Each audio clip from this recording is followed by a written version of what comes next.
Merci, merci fidèles téléspectateurs. La Pessibino Bambo Tébélé, place dans ce gros alibakou ya Kolanda, votre humble servante Prisca Nkoy. Nzaou la canne à sucre de la presse congolaise. En tout cas, voilà, Prisca Nkoy. De nouveau, Nakati a impact. En tout cas, Borozala de cité, la Batunion, surtout Bolinga Kalandribat, Bozana Ptule Rolanda Kalandribat. En tout cas, Boromona, Yabino Yasika, Prisca Nkoy. Nzaou la canne à sucre de la presse congolaise. En tout cas, l'élo na sepela qui solo la na laundry bat par rapport à l'actualité ou ezolika la musique na makamunyo surtout rosola na laundry bat et cause là vraiment très très bien sans plus tarder Montréal pendant image no yamba mon invité. Bonjour Landry. Bonjour Prisca Nkoy la canne à sucre. Bonjour aussi na Batonio Sobolanda Biso na Centrale Télévision. Vous avez sûrement l'habitude de me voir de l'autre côté, mais les Lonaza Awa comme invité.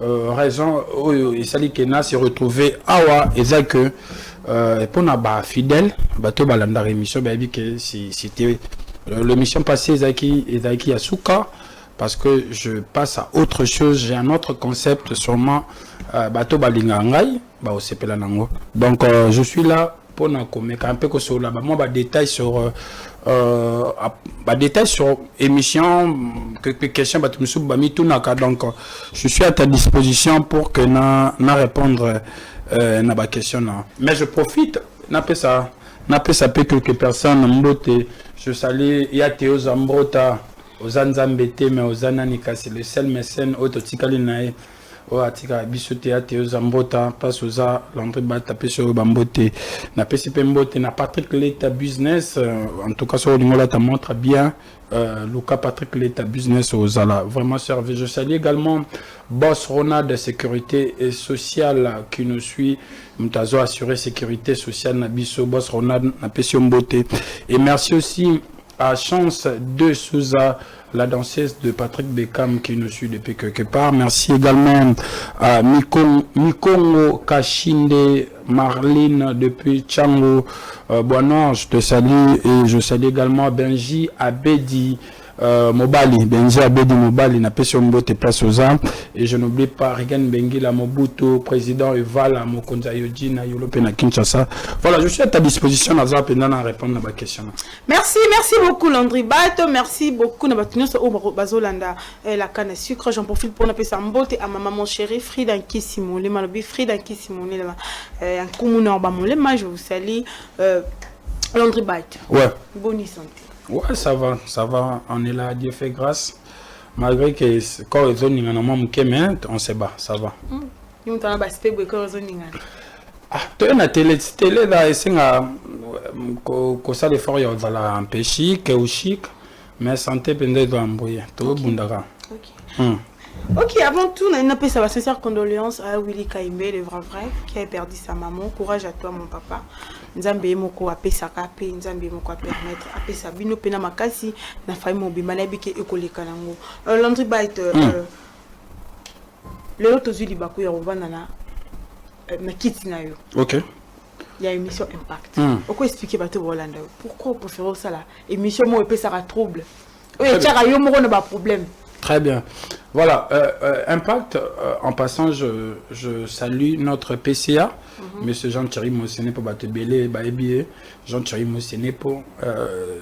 C'est Nakolo Baza DG Nangayakala na radio. Ok. Parce que DG et comment Madame Chris Moss, donc avec DG Nanga, tout ça qui n'a fait, tant central de Salama qui déjà Babandagi, qui a déjà une émission, tout ça qui n'a fait, bon.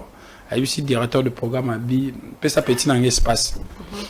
Et puis, du pro éthique à peine que je salue aussi, à Pessinga, bon, il y a qu'à tel jour, tout le qu'il a espace pour que Bando ça la mission, ça la concept non. Alors, bah c'est toi qui n'est pas Willy, Willy Kaimbe vrai que je salue. C'est ça qui, bah journée c'est pas d'ailleurs belé. Bah goal. Alors avant émission, et ben nous allons avoir débat. Non on en a dit mais débat c'est intéressant.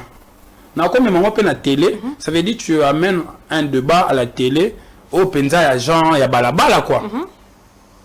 Na bulango na bon, et si bon peut na mon moto ça là bah parce que émission moi bonne santé to bando ça on peut kuna d'accord bah d'accord.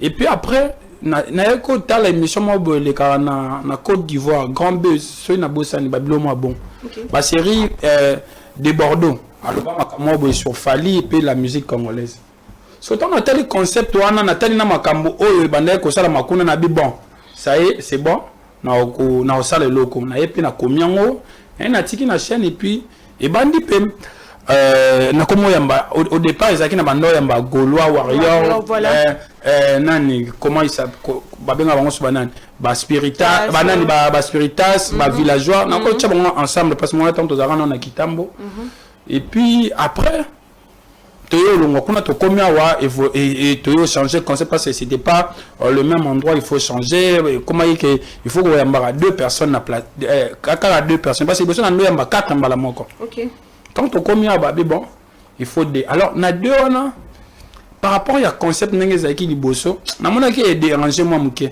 maintenant on vend na bia 2p ça veut dire et dans le cas là ba sanctionner le mot mais et pécio sous moi idée pour na ko bakisa moi mayele ah bon 2p ça là bien ce qu'on a no yamba far ça veut dire warrior Gaulois ceux qui besoin même Gaulois spiritas Gaulois et warrior spiritas donc nabaki ça dépend maintenant de l'actualité ayo bandango ben batu ya di bosso na yambaka na concept awo ezalaka l'entrée olomide que je salue na koka ba warrior na banda na bango et puis Nathalie ton émission et qui et côté sur réseaux sociaux na moni que ça va après et au fond moi na komi ko yambasko ba tu sais na baranki na otala ona obayoka na te so na bengisi bango déjà na plateau et puis ça fait Landry aux a parmi bateau ba CP la na baranki les gars là fanatique na ba musicien bon ko CP là c'est trop dire parce qu'apparemment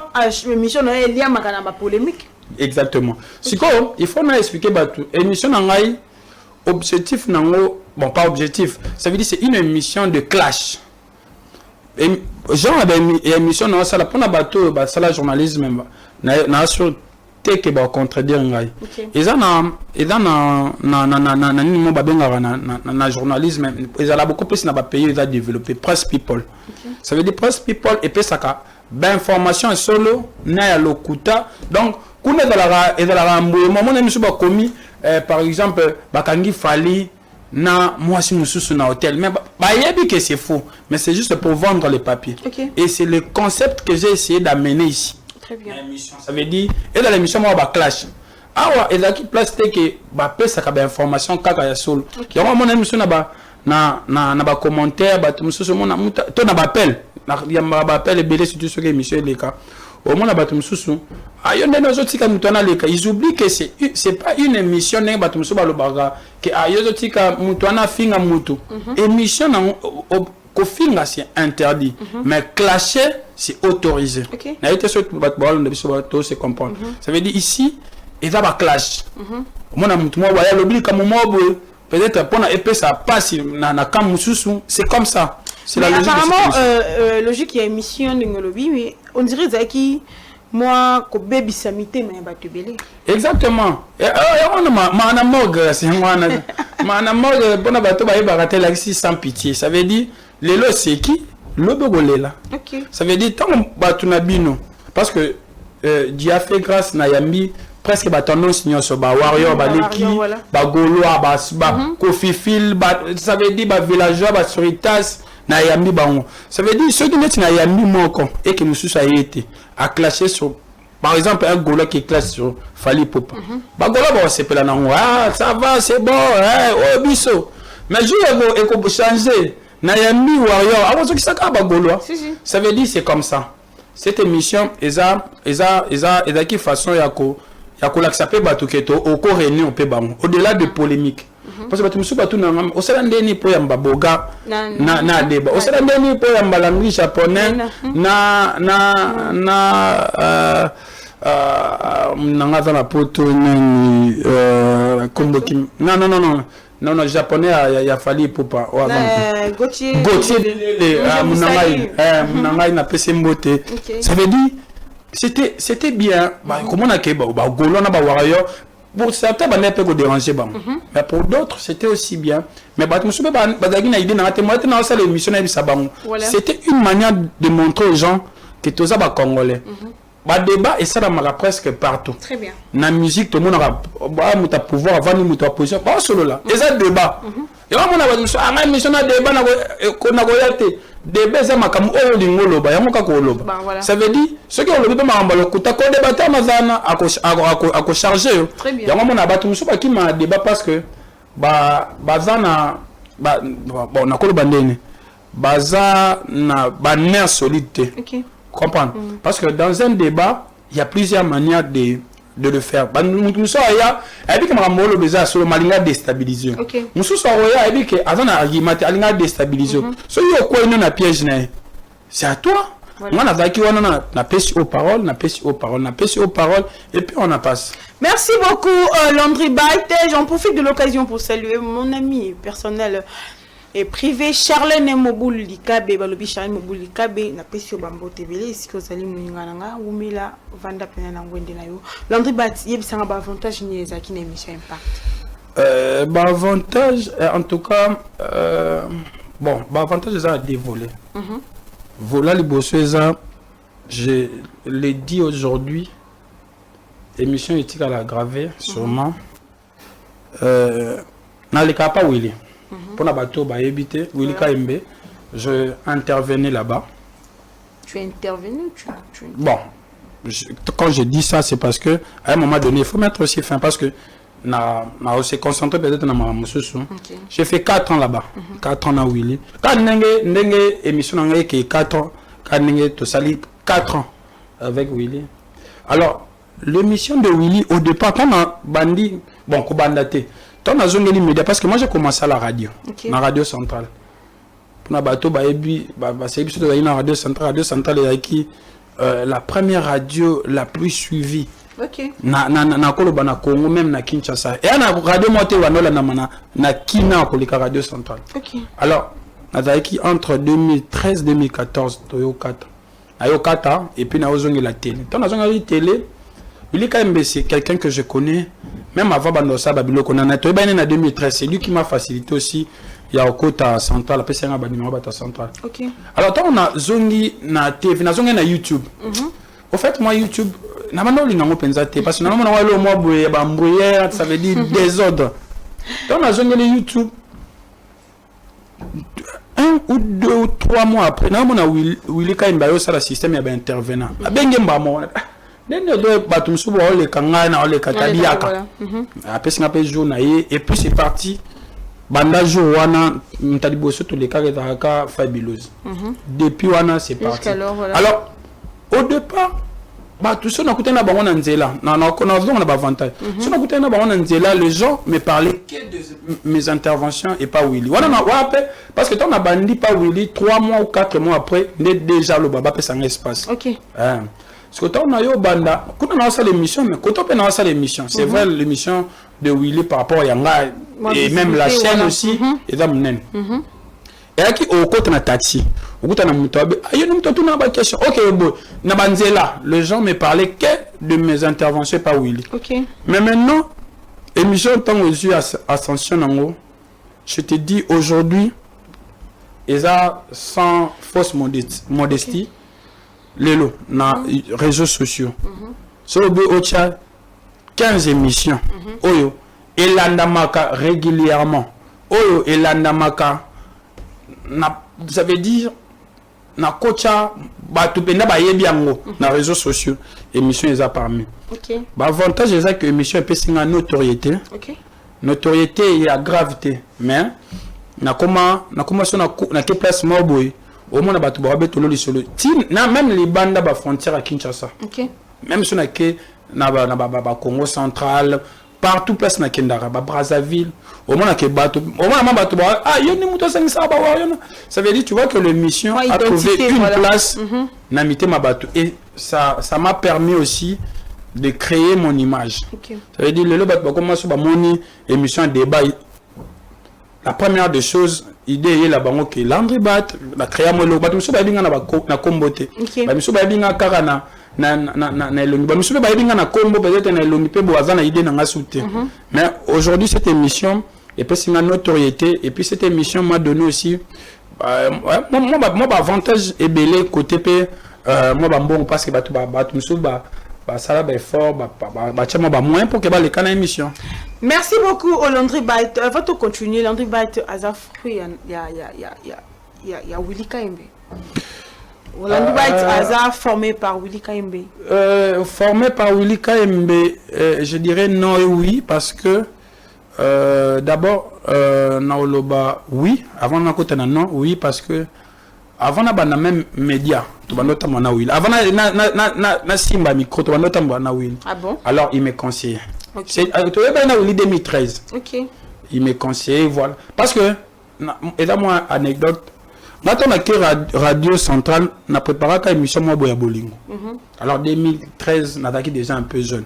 Et puis quand on a commis la radio centrale bah qui déjà deux émissions où bando le belama mabolingo. Alors on a hier na commis na centrale parce que il a pu me taper ça un numéro ya Eti na Pepito d'heureuse mémoire à Tikabiso.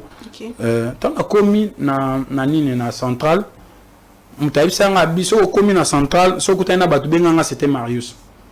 Tant on a commis ba singa ba à place bon to yoki ozano pas mal mais awa ba émission bolingo belé mais celle place où ko travailler aux vite et émission wera parce que émission wera ba yoki singa niveau mutona banda ko sala ngo nande nga na préparer que émission ça veut dire ya olo bela wera une émission nga bani pena radio na émission wera zambalogie une émission oyo au préparer émission moi boya douceur non est-ce que émission wera za émission il faut ça la hyper chaud donc moi exact parce que donc na que ba bisinga bon na binta di boss na benga c'était Willy a benga na na ke kutu boy pona sala na centrale bisinga bi papa yo na no sala nulle part donc ata ba biso yo kuta bisinga bi ata ba bo sala ga émission ba prépara ba dal le mieux ezana no banda batali talana après yo linga o sala ngo même après parce que yo ba yebi no ngo sala to ke na ba exigence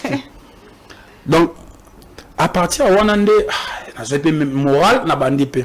Ça veut dire, je dirais, Willy m'a formé dans beaucoup de choses parce que même sur même après, même aujourd'hui, toujours à Batam, juste sur l'année, 3 heures de temps de téléphone, 4 heures du temps, au-delà des médias. Après, ça m'a pas conseillé à vie. Mais dans ma média, il m'a beaucoup forgé dans ma média. En tout cas, beaucoup. Alexis m'a belé. Il faut aux abonnés invités en tout cas dans ma campagne média lelo je dirais à taba 70 ou 80% ma campagne média Willy Kaimbe à l'Alexandre je dirais non na anglais parce que Willy Kaimbe to bando zanae mais formation je dirais na zuango na centrale na radio parce que là-bas non seulement bazo peso conseil mais bazo peso pour opportunité ça là c'est central qui m'a formé central les mutu so ça l'émission je mon ba je moi bon ça l'émission deuxième coloche na benga mais na biso donc na mon aga le ba longo linga na habité déjà bengi li kamuni na salini que taka déjà ba isinga ba déjà bengi avant besoin so non yo savais tant bengi déjà dans la moi déjà Thierry Mosenepo à la moi kilo m'a téléphoné ça je me suis moi c'est toi qui avais présenté Nabia ballon après après c'est parti donc Willy Kaimbe après singa a formé je dirais après singa ba conseil sur beaucoup de choses il m'a donné aussi l'opportunité les canaux émission naé il m'a donné aussi l'opportunité ya ko solo la kana ba musicien ko benga bango po baya na émission naé il m'a donné beaucoup d'opportunités mais na centrale n'a pas l'air exercer. Donc c'est un peu ça. Merci. On va comprendre, mais merci beaucoup au Landry Byte de comprendre que Willy a vraiment fait na part mon ma na parcours na yo et puis na émission na yo impact. Landry Byte ba qualifier Willy Kaimbe tant que couloir. Na habité des jours yo quand bon qualifier muto. Ce que muto comment qualifier au Gaulois c'est que bazana ba preuve mona que Willy Kaimbe mais quand même yoka qui va qualifier Willy Kaimbe Kogolo ya on a le but bato ce qui to yoka muto a monika qualifier muto que aza aza Gaulois to aza warrior c'est que aza na ba preuve o ezo lakisa ke muto na aza Gaulois. Landry Bat azara toujours na Willy Kaembe. Landry Bat azara vraiment proche à Willy Kaembe. Et puis batu ba comment on le ba ki Landry Bat a Gaulois. Parce que ba même na plateau tant o yamba ba invité awa o tika rapena accès mingi na ba Gaulois. Qui ba warrior. Ce que j'ai des jours ana j'ai des les Gaulois jours ana bisanga na la warrior. Ba o ana kuna ba bina la Gaulois. Donc c'est que n'a pas été. Déjà, il faut expliquer aux gens, est-ce que le lot, pour nous montrer dans la chroniqueur, il faut dans la cas au Gaulois to warrior. C'est pas obligé. Même si nous avons dans moi préférence. Et puis, quand vous avez la paix au warrior to Gaulois, je dois dire ça aux gens au Baota la Bissou. Et là, interdité. Journaliste dans la warrior to Gaulois. Mais le problème est la façon dont ça est là. Même si nous avons Gaulois. Mais ceux qui na place na musala et que déjà na zo yamba warrior na Gaulois na odala sous warrior ndeni et puis pour na kozongela makambo lobi au moins to sala émission yo bando sala on peut na sala émission débat boy nga objectif ya émission o na lobelo on est bandé za ba clash je dois aligner mes invités ça veut dire faut na tala na bi so na toutes question et permettre ya loba pour que permettre on a pas azongisa ça veut dire il y a on a vu ce que monsieur dans na mort na tamula na ngana na mutu mabo amemanga aza Gaulois na ite na numéro 1 na so ata l'émission aussi kafa ato amemanga de Willery ti bandal azo betena ma so ba émission pour na dans la car warrior. Pourquoi? Parce que personne n'a pas preuve. N'a pas preuve. Pourquoi? Parce que au moins quand on fait une émission, par exemple, un co-débatteur a été. Donc, il faut là se mettre en place. Il y a des warriors. Nazo makambo ba warrior ba lobara o ba lekeli ba Gaulois o fallait l'équipe ferré. Faut na tout nango ba Gaulois to warrior. Pas se défendre bien. Pour et permettre à loba parce que muto aye awaye pas loba. Ça veut dire ce qui déjà que pour pas inviter monsieur ba à loba aye bolobate. Ben évidemment sous balobaka ça veut dire pendant on allumer émission il faut dans la question il faut dans la ça veut dire il y a des questions et là ba question moi ils ont allumer muto quoi OK mon et permettre ben na loba ça veut dire et là le quoi ba quoi voilà donc moi je fais que mon travail je suis pas obligé aux la warrior et aux la Gaulois même si je respecte le warrior le Gaulois ba fanatico lelo on peut pas s'en passer d'eux donc lelo dans le monde de la musique, il y a le warrior, il y a les Gaulois, ou bien il y a les Gaulois, il y a les warriors, les spiritas, les villageois, ainsi de suite. Bazali. Fan, on aime tout ça, l'émission, on aime la biso. Mais après, moi je ne trouve pas d'importance aux warriors, ça ne m'intéresse pas en tout cas. Oh, Monique est un warrior. C'est la preuve naïe. Oh, Monique est un Gaulois. C'est la preuve naïe, donc. Merci beaucoup. Tout continue toujours dans ma salon na biso na lingi juste na sala. Une petite rappel na batu nyon surtout au balingaka la canne à sucre de la presse presque encore tozana événement barbecue le 1er août na Matongé na avenue de Rouma référence au marché Koweït batu tout bajet ba maman ba papa au bazan pour ça et jour férié wana abeta moi toura comme musique ba le bien espace température plus chez la canne à sucre lui barbecue à Malonga, barbecue à Kitoko, on a moni ba Malachi, na moni des garçons, na moni j'ai dit bien koi, na moni Enoch, na moni bana nous sommes Matongé, ba organisateur nous sommes à barbecue, na pesi pina mbote belé. Landry Bat au pesi biso ba avantage ya émission impact.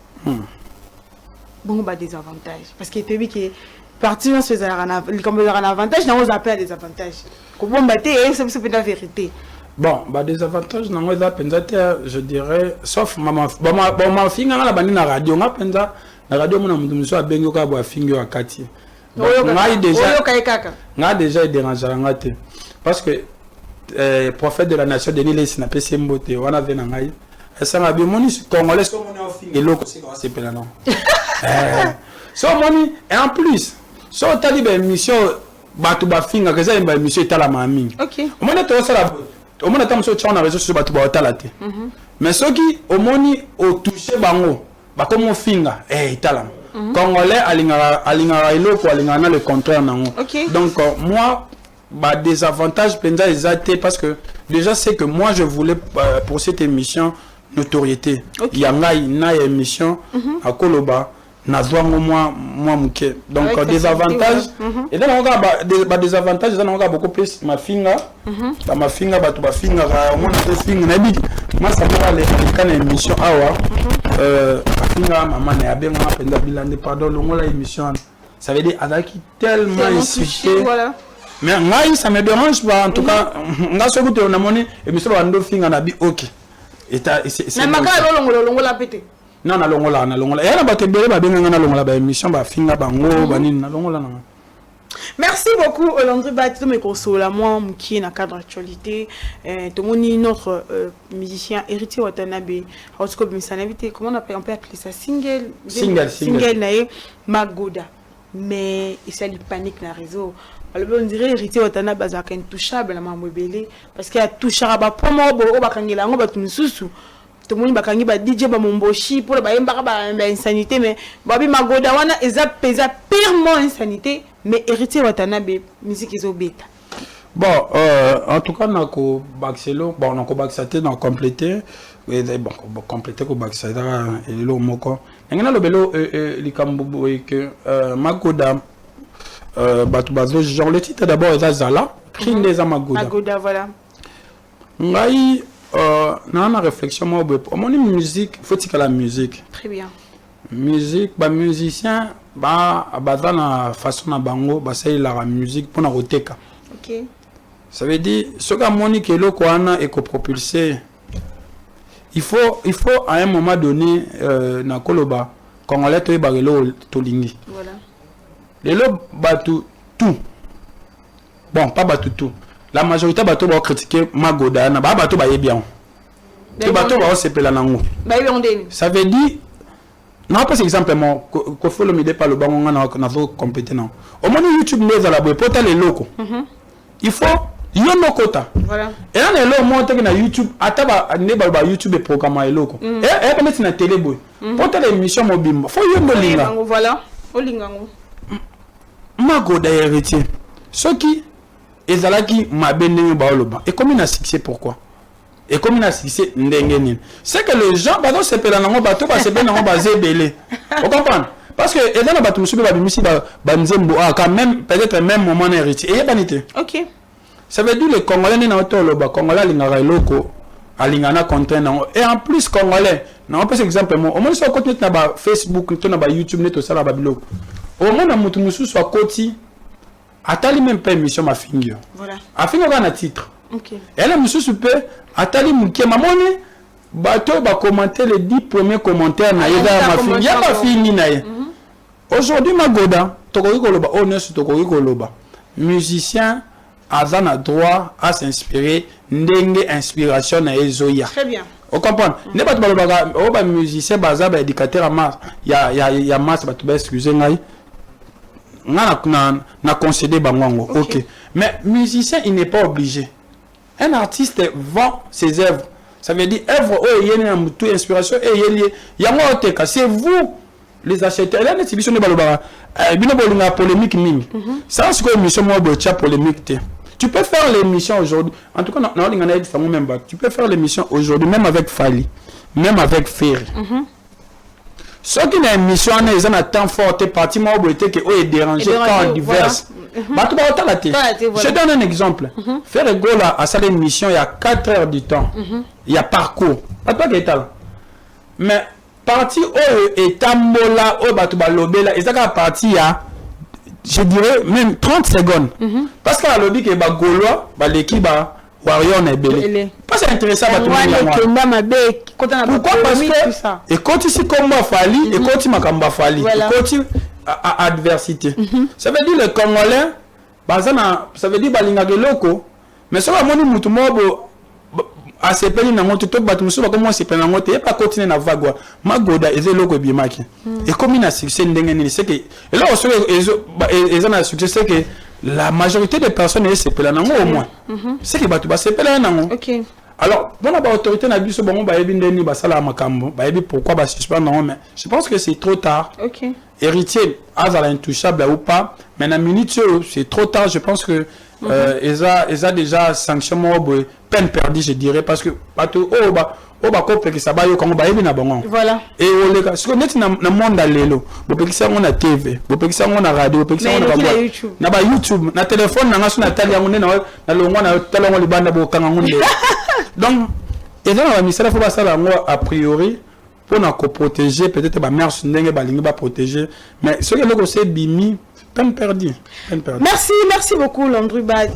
Landry Bat, selon yo, parce que façon dont et comment la musique ba fanatique bostobi que fanatique ezaki na quoi ba tema na quoi mo bo ça débat wana ou rap misinze bona jibem piana ba telemi ba sali débat mais il est comment fanatique comment on y a la télévision et ma caméra à se défendre musicien na ye on finga on kanisa on beta nalinga na ina ye na tuna tout sur la ngona et ça la politique il y a ba musicien pour section mais aussi la té et là, je sais pas comment. En tout cas, autour de la question, ça parmi ma cambo peine à expliquer par rapport à l'émission. Je me suis dit ça, n'importe qui fait une émission non. Déjà cette émission concept nango est ouvert à tout le monde. Tout au à l'école de la communicateur nani tu peux passer même fanatique. Très bien. Voilà, on a dit et le monde a rappelé bah. C'est quoi au moins ba musicien Nabiso. Atie ba musicien presque nyoso. Les loba mingi ba comment jouer na hypocrisie. Et puis et comment la façon de faire na bango. Na vebi sabatu penza les loba kango. Au moins bato nyoso ba le kana télé. Na comme na pas ba fanatique te na répondre. Au moins bato tout ba le kana télé. Ba la majorité bato o ba le kana télé bato ba bango ba musicien passe ba zalaka o ba défendre ba di bango. Abike oyo a défendanga oyo alobelanga soki te bakangi ye pona ndikamu alobi na télé akoluka ndenge nini wasala pour ka défendre mais tango ko yinda akoleka na télé na télé alobanga na tinda batu te ngana le batu bafinga mais non babimisa bango mais batu wana bakota ba concert na bango au télé voilà ba voyageaka bakendaka ba mboka o bango bakendaka na mbongo ya orchestre na bango. On comprend? C'est la politique mob et comme il est dans le cas là, les musiciens, en tout cas, tu vas excuser, bazo cause ba fanatique na bango parce que moi, ba cause na débon na bigé. Attends na yambi o afingi o. Po bino pe bolinga ngo boza na bato. Et dans l'orchestre moroté lelo ya Congo et ça la succès. Et dans la ba fou du roi té. Chaque orchestre ba fou du roi na bango ba na mutu o. So no mo kana to vandi boso lobika mabe na ye. Si tu comme à lobby, bakoye là, ba ofinga yo.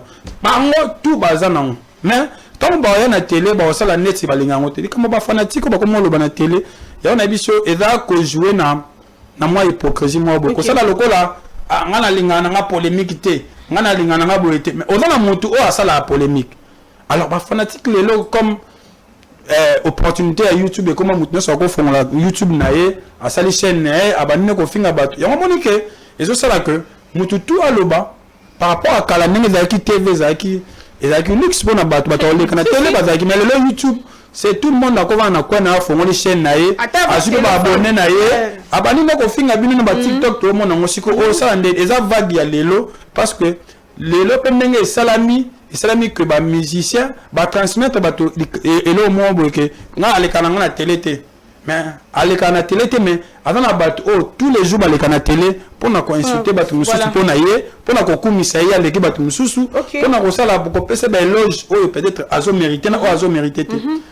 Alors eza logique lelo o ça ndeni eza bango ba orchestre nyoso na ngana na chikutu bato te ba orchestre nyoso boyebi bazana bato ya bongo bango tout bazana ngo et ils aiment ça balinga la polémique mais ba kosa rabino ba musicien na biso ba la polémique na obi moi anecdote moi mkedi susu vous moto ça l'émission et pas vous dire maintenant tant comme artiste était to bali tombe ba émission ayam da benga est-ce ngabi la niyo na mona rayo ozala moi maele poser ba question bien tout na les camo obi que to comme na plateau émission bandi na composer pas émission na question na tunia oyo mamba bisanga you on a question polémique boy point oh siko comme qui dit alinga revesinga mais comme on est à la télé il faut faire un effort de rester professionnel. Alors pourquoi on appelle ces emplois pour l'accès à batouké balanda makambo ele kana télé OK balanda ngote parce que nos musiciens dans la stratégie moi na koloba commune oyo lelo bango tout bazo salir. OK. Moi neti ngaite ngana tindaka bango te ngana bas travailler pas na ngate mais basalaka. Basalaka. Donc c'est un peu ça. Au moins on peut foutre na bandako azolier bango. Papa bazwa ba mbongo na ba orchestre na ba bato tout ba yeli ba finga bato. Soki ata leader otina bango mbongo te azana mutu oyo asokipaka na bango to ba fanatique oyo baza proche orchestre batini la bango ba mbongo. Mamna isa bango na yebi pwani na ba bango bon. Merci beaucoup Landry Bate to qui malango na sima ya temps to mekako ko sala ce mon analyse oyo muki Landry Bate tant que chroniqueur et tant que journaliste lelo tamba lobi leader guide ya génération na musique ka Congo.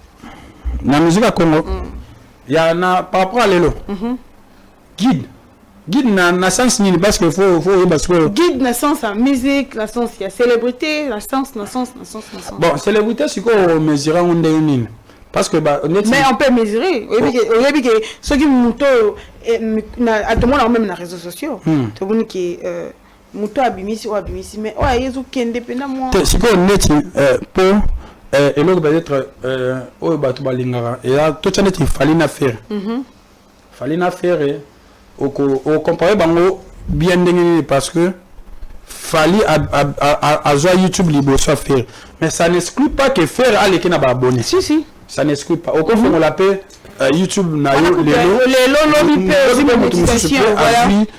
abonné plus mais dans ce qu'on a vu sur l'autre côté à célébrité s'il faut net pendant que les pénal direct na question tuninga célébrité net ya ba guide ça serait un peu compliqué pour moi parce que lelo la musique na biso Congo il faut le reconnaître que fallait pour pas faire bazar on est facile yako détecter et puis yako comprendre parce que Fally et Ferré aujourd'hui ce sont les deux stars, deux musiciens au batana batuna et belé. OK. Parce que moi yako batana na leki na leki ba mususu na ba fan ton o ya leki te et ça un peu compliqué.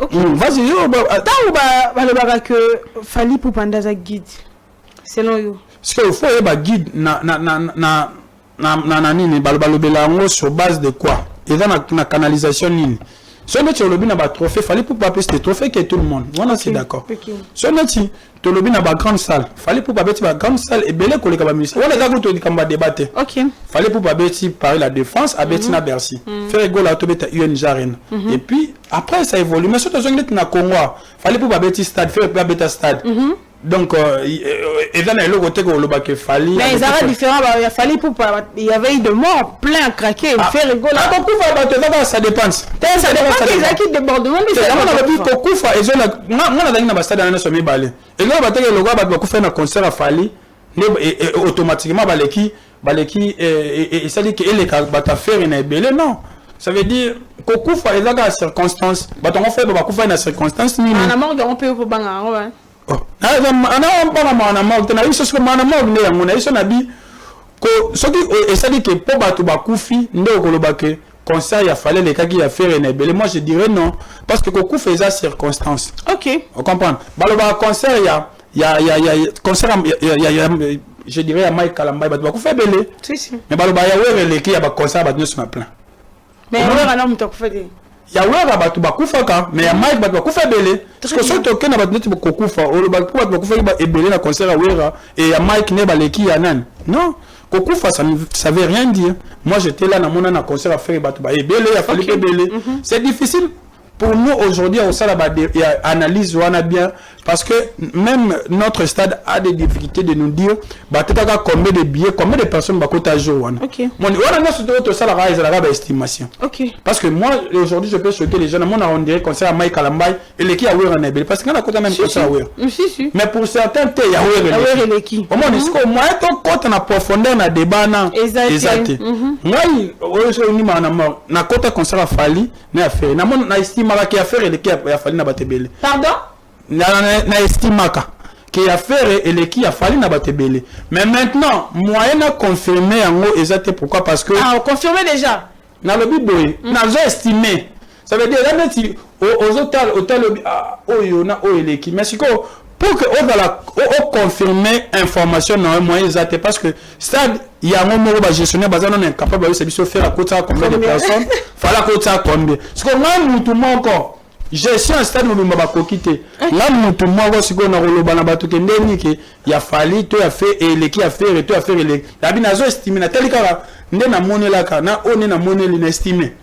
Mais moi, c'est la calcul exact, donc voilà. Merci beaucoup. Tu as commis vraiment Nasuka ya émission Nabisho. Landry bateau bazotala yo, o balingara yo, balandara on impact, ba retenir ni na parcours na yo, ya émission oyo, ba retenir ni. Voilà, bateau bazotala nga, je pense que c'est peut-être le message le plus important et ma moneste le bizarre que d'ici là, je pense que la semaine prochaine, si Dieu le veut, à PCB Santé Malam.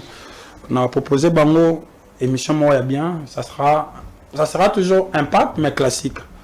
Et dans la penza émission moi bien on y a beaucoup plus ba célébrité, ba personnalité, ça veut dire tout ça la penza combo dans les cas. Nando yamba bango na ba domaine presque nyonso na musique, na politique, na bal, ça veut dire domaine nyonso ya vie oyo etangami ba célébrité baza na ça le fort. C'est vrai, peut-être pas tout le monde, mais non, ça l'effort autour na moyen ko yamba bango awa batu ba mona bango na émission ko ezo banda kalaté. Puis il y a autre chose après awa ba mona facette monsieur Landry Bat, je vais essayer de proposer autre chose que batu ba yebeli ah Landry am ta polémique bani, c'est vrai polémique pesa na ma tête. Non ça l'émission na Congo sans polémique. Mais et ça la moins classique. Parce que le lot n'a le bangoir ato yambi fali ato yambi ferré ce qui est dans la place mobilité que oyo lobby sabato émission est à la matin. Merci beaucoup Landry Bat, mot de la fin puis ba dédicace na yo. En tout cas ba dédicace na pesi déjà bateau fallait na pesa ba mbote sauf que le message maintenant bateau va retenir à partir de la semaine prochaine ba au vivre penza émission moi ya malam. On va essayer de faire de notre mieux pour que ça aille bien et bah c'est pelanango impact. On va se battre avec nos moyens pour que mission ait trouvé peu place. Mais nazo assurer battre et ça la moi genre émission ça veut dire moi j'aime bien faire plus de choses qui sont hors du commun, des choses où il est authentique au moins et ça s'appelle identité na bato bando tala émission nanga ba comprendre que ça n'a rien à voir avec émission batala rien à voir avec émission na nosa liboso. Rien à voir avec l'émission Batalaka. En tout cas, merci Belé na ba page Facebook, ce sont parmi bateau. Bon, tant a bien ba page na ti bateau exagéré par bateau. La page Facebook oyo idanga pour la visibilité publier ba émission na moi Belé, je salue là oui pour KMB Star Chikade na PCP Tchof Mbote, merci beaucoup. Tonton Promo, le peuple vaincra, Congolaise, Business, Kinshasa Star, Music Over, les stars congolaises, Ndombolino, leader, en tout cas, Banza London, Apesio Pembote, en tout cas, merci beaucoup. Na promotion Bantu, page Bantu, et puis na Novita. Merci beaucoup Nabino na soutien quoi na Bossani merci Nabino boy que toujours continuer merci beaucoup na Yopé na signaler na bato balinganga que émission impact à débat to tikelango presque encore yene muto aux charges à mon amant biso to passer na maman suppose de la semaine prochaine.